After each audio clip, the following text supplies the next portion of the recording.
आज ही डाउनलोड करें Skymet mobile app, पूछे मौसम का हाल अपनी पसंदीदा भाषा में और रहे बाकियों से एक कदम आगे। नमस्ते, स्काईमेट वेदर में आप सभी का बहुत बहुत स्वागत है। मेरा नाम महेश पलावत है। ये 9 सितंबर का वीडियो अपडेट है। इसमें आप देखेंगे कि डिप्रेशन तो बन चुका है और वो धीरे धीरे अंदर की तरफ आएगा, नॉर्थ वेस्ट डायरेक्शन में आगे बढ़ेगा। मानसून अच्छा चल रहा है, खास करके पूर्वी भारत में।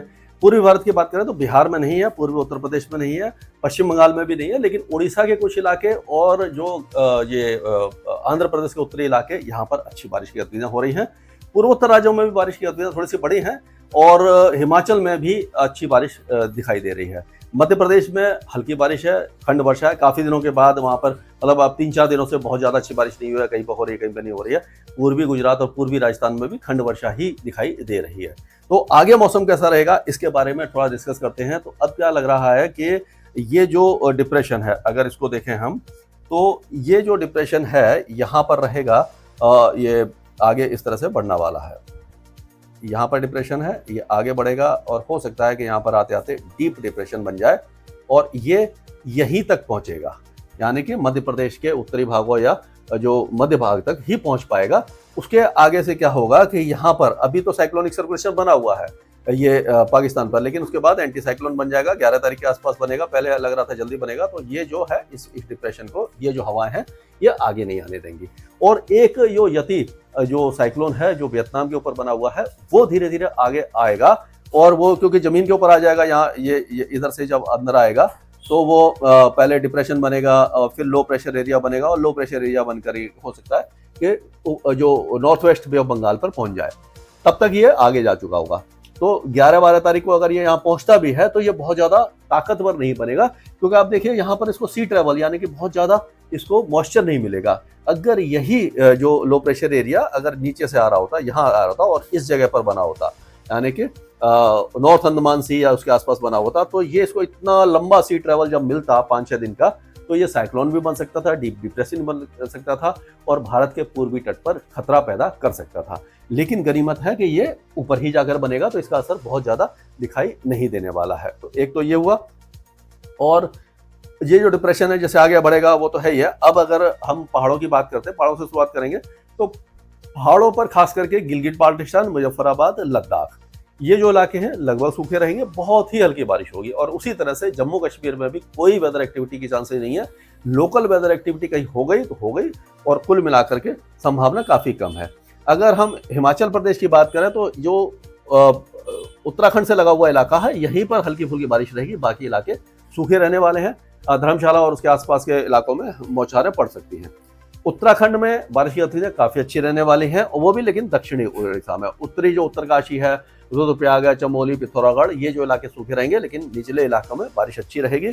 अब अगर पंजाब की बात करें तो पंजाब में लगभग मौसम शुष्क रहेगा। यहाँ पर चांसेस अगले कई दिनों तक नहीं है, और आप कह सकते हैं कि अब मानसून का जो भी दौर है यहाँ पर लगभग समाप्त हो चुका है। चांसेस आप ना मान के चलिए, 1-2 जगह पर अगर लोकल वेदर एक्टिविटी होती है, मॉइस्चर बना हुआ है, तेज धूप निकलती है, लोकल बादल बनते हैं, तो बारिश हो जाएगी। और उसी तरह से अगर हम हरियाणा की बात करें तो हरियाणा के भी पश्चिमी जिलों में अब ये जो इलाके हैं, ये पूरे इलाके सिरसा, फतेहाबाद, कैथल, जींद, हिसार, भिवानी, ये जो इलाके हैं, यहाँ पर चांसेज अब धीरे धीरे कम होते जा रहे हैं। कुल मिलाकर के हम कह सकते हैं कि 1-2 शावर लोकल हो गए तो हो गए। बाकी जो पूर्वी इलाके हैं, यहाँ पर अगले 2-3 दिनों तक तो बारिश रहेगी। 11-12 तारीख से यहाँ से भी बारिश हटना शुरू हो जाएगी। तो मतलब आप कहिए कि जो अब 2-3 दिन का यहाँ पर वेदर बचा हुआ है, बाकी धीरे धीरे खत्म हो जाएगा। दिल्ली में भी जो बारिश की गतिविधियां हैं 11 तारीख तक रह सकती हैं, 12 तारीख तक भी रह सकती है। उसके बाद यहाँ पर भी मौसम लगभग साफ होने लग जाएगा धीरे धीरे। मतलब मानसून विड्रॉ तो नहीं करेगा, लेकिन हाँ, ये बारिश की गतिविधियां या कोई वेदर सिस्टम ऐसा नहीं रहेगा जो यहाँ पर बारिश दे पाए। अब उत्तर प्रदेश में आज बारिश की संभावना धीरे बढ़ी है, यानी कि पिछले कई दिनों से सूखा पड़ा हुआ था। अब हल्की फुल्की बारिश की गतिविधियां इन सारे इलाकों में छुटपुट रहेगी। खंड वर्षा कहीं हुई कहीं नहीं हुई, बादल छाने लगेंगे, मौसम थोड़ा सा बदलेगा। अब अगर बात करें हम कल 10 तारीख की, तो 10 तारीख में अगर हम देखेंगे तो आप देखिए कि ये तो हल्की फुल्की बौछारें दिखाई दे रही हैं, और यहाँ पर देखिए आप ये उत्तर प्रदेश के ये सारे इलाकों में हल्की फुल्की बौछारें दिखाई दे रही हैं। लेकिन 10 तारीख से अगर आप देखें तो बारिश की गतिविधियां थोड़ी सी बढ़ जाएंगी। आप देखेंगे कि मेरठ, मुजफ्फरनगर, सहारनपुर, बरेली, मुरादाबाद, हाथरस, आगरा, अलीगढ़, बुलंदशहर, संभल, यहाँ से लेकर के जो पूरा इलाका है शाहजहाँपुर, बदायूं, ये जो इलाके हैं आपका झांसी, महोबा और लखनऊ, कानपुर, और उसके बाद प्रयागराज वगैरह में काफ़ी अच्छी बारिश है। चित्रकूट वगैरह में तेज बारिश की संभावना है। फैजाबाद, अयोध्या और जो उसके आसपास के रायबरेली वगैरह, ये सारे इलाके भी अच्छी बारिश देख पाएंगे। वाराणसी और गोंडा, बस्ती, ये जो इलाके हैं यहाँ पर भी अच्छी बारिश है। और जो एकदम जो बिहार से लगे हुए इलाके हैं यहाँ थोड़ी कम हो जाएगी बारिश की गतिविधियाँ। और उसके बाद जो बारिश की गतिविधियाँ आप देखें काफ़ी ज़्यादा तेजी से बढ़ने वाली हैं। और आप देखिए ये जो इलाके हैं पूरा आपका वाराणसी, गोरखपुर, मऊ, गाजीपुर, बलिया, भदोही, जौनपुर, ये सारे इलाकों में बारिश शुरू हो जाएगी। लेकिन 11 तारीख से आप जैसे मैंने बताया था कि पंजाब, हरियाणा, दिल्ली और उसके आसपास फिर पश्चिमी उत्तर प्रदेश से 11-12 तारीख से बारिश कम होना शुरू हो जाएगी।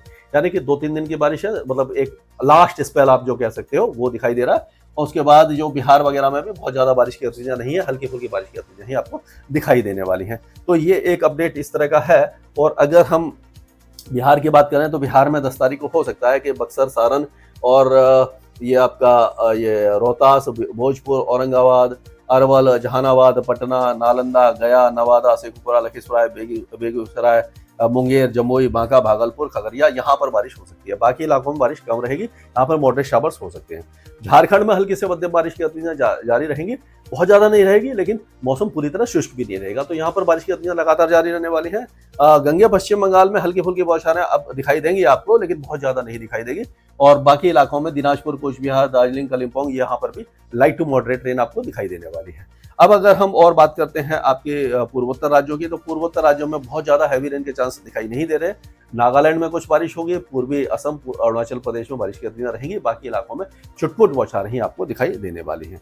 अब राजस्थान की अगर हम बात करें तो राजस्थान में आप देखिए कि बारिश की गतिविधियां अभी भी जो है अलवर, भरतपुर, दौसा, ये जो इलाके हैं जयपुर वगैरह, यहाँ पर 10-11 तारीख तक रहेगी, उसके बाद कम हो जाएगी। लेकिन ये जो इलाके हैं टोंक है, सवाई माधोपुर, बूंदी, कोटा, बारा, झालावाड़, भीलवाड़ा, चित्तौड़गढ़, प्रतापगढ़, बांसवाड़ा, डूंगरपुर, उदयपुर, राजसमंद, पाली, सिरोही, यहाँ पर मॉडरेट शावर्स अभी रहने वाले हैं, खंड वर्षा रहने वाली है। लेकिन जो पश्चिमी इलाके हैं यहाँ पर भी बारिश कम हो जाएगी और 11-12 तारीख से काफी ज्यादा कमी देखने को मिलेगी। कुल मिलाकर के जो पूर्वी इलाके हैं यहीं पर आपको बारिश दिखाई देने वाली है। अब अगर मध्य प्रदेश की बात करते हैं तो मध्य प्रदेश में भी आप देखिए कि ये जो इलाके हैं आपके, अब जो बारिश की गतिविधियां हैं अगले 24 घंटों के दौरान रीवा, सिद्धि, सिंगरौली, शहडोल, उमरिया, कटनी, सतना, पाना, छतरपुर, टीकमगढ़, ये जो इलाके हैं यहाँ पर भारी बारिश की संभावना दिखाई दे रही है। जबलपुर, दिंडोरी, अनूपपुर, मांडला, वालोरघाट, सियोनी, नरसिंहपुर, छिंदवाड़ा, बैतूल, होशंगाबाद, रायसेन, सागर, यहाँ पर मॉडरेट शावर्स होंगे। बाकी इलाकों में हल्की से मध्यम बारिश की गतिविधियां रहेंगी, खंड वर्षा होगी। और ये जो एक तरह से स्पेल है ये आपका 12 तारीख के आसपास ग्वालियर, दतिया, बीना, शिवपुरी, टीकमगढ़, छतरपुर, अशोकनगर, सागर, दमोह, पन्ना, यहाँ तक अच्छी बारिश दे पाएगा। बाकी इलाकों में, दक्षिणी इलाकों में बहुत ज्यादा बारिश की संभावना दिखाई नहीं दे रही है। छत्तीसगढ़ में बारिश की गतिविधियां काफी अच्छी होंगी। 10-11 तारीख के आसपास हमें दिखाई दे रहा है जो दुर्ग, राजनांदगांव, बलौद, धमतारी, गंदरबल, गरियाबंद, कोंडागांव और ये आपका नारायणपुर, बस्तर, दांतेवाड़ा, सुकमा, बीजापुर, इन इलाकों में अच्छी बारिश रहेगी। अब उड़ीसा की बात कर लेते हैं तो उड़ीसा में एक बार फिर से बारिश की गतिविधियां दक्षिणी इलाकों में बढ़ेंगी, उत्तरी इलाकों में कम रहेगी। कंधमाल, गंजम, रायगढ़ और कालाहांडी, नवरंगपुर, कोरापुट, मलकानगिरी, गजपति, गंजम, ये जो इलाके भारी बारिश देखेंगे। बाकी इलाकों में हल्की बारिश आपको दिखाई देने वाली है। गुजरात की अगर हम बात करते हैं तो गुजरात में बारिश तो है लेकिन बहुत ज्यादा हैवी रेन के चांस इसलिए दिखाई नहीं दे रहे। आप देखिए कि ये जो वेदर एक्टिविटी है ये आपके ये पहुंचेगी आपको 10 तारीख के आसपास आपके सबरकांठा, बनसकांठा, महसाना, पाटन, इदार, ये अहमदाबाद, बड़ोदरा, ये जो इलाके ये अमरेली, भरूच और भावनगर तक दिखाई देगी। लेकिन सौराष्ट्र कच्छ में बारिश काफी ज्यादा कम रहने वाली है। उससे पहले भी जो बारिश की गतिविधियां हैं वो ऐसे ही रहेंगी, लाइट टू मॉडरेट, और 1-2 अच्छा स्पेल हो सकता है। तो कुल मिलाकर के सौराष्ट्र कच्छ में अब ज्यादा उम्मीद नहीं है। गुजरात रीजन में बारिश की गतिविधियां लगातार जारी रहने वाली हैं। अगर हम और आगे चलते हैं महाराष्ट्र की बात करें तो महाराष्ट्र के कोस्टल एरियाज में अगले 2 दिनों के दौरान बारिश रहेगी, 10 तारीख या 11 तारीख तक। उसके बाद यहाँ पर भी मौसम धीरे धीरे साफ होने लग जाएगा। ये विदर्भ वगैरह में जो बारिश की गतिविधियां वो रह सकती हैं, जलगांव, धुले, नंदुरबार में भी रह सकती हैं। विदर्भ के ज्यादातर इलाके, मराठवाड़ा और मध्य महाराष्ट्र में बारिश कम हो जाएगी। तेलंगाना में भी 2 दिन के बाद बारिश कम हो जाएगी। आज और कल जो बारिश है वो उत्तरी तेलंगाना में अच्छी दिखाई देगी। कोस्टल आंध्र प्रदेश में भी आज ही बारिश दिखाई देगी। उसके बाद रायलसीमा, दक्षिणी तेलंगाना, इंटीरियर कर्नाटका, तमिलनाडु, केरल, ये सारे इलाके लगभग सूख जाएंगे। लक्षद्वीप में हल्की बारिश रहेगी, अंडमान और निकोबार द्वीप समूह में मॉडरेट शावर्स रहेगा। यानी कि ये एक तरह से आखिरी अच्छा स्पेल अगले 3-4 दिनों के दौरान आपको दिखाई देगा। उसके बाद पंजाब, हरियाणा, दिल्ली, पश्चिमी उत्तर प्रदेश, राजस्थान के पश्चिमी इलाके, सौराष्ट्र, कच्छ, यहाँ का मौसम धीरे धीरे सूखने लग जाएगा।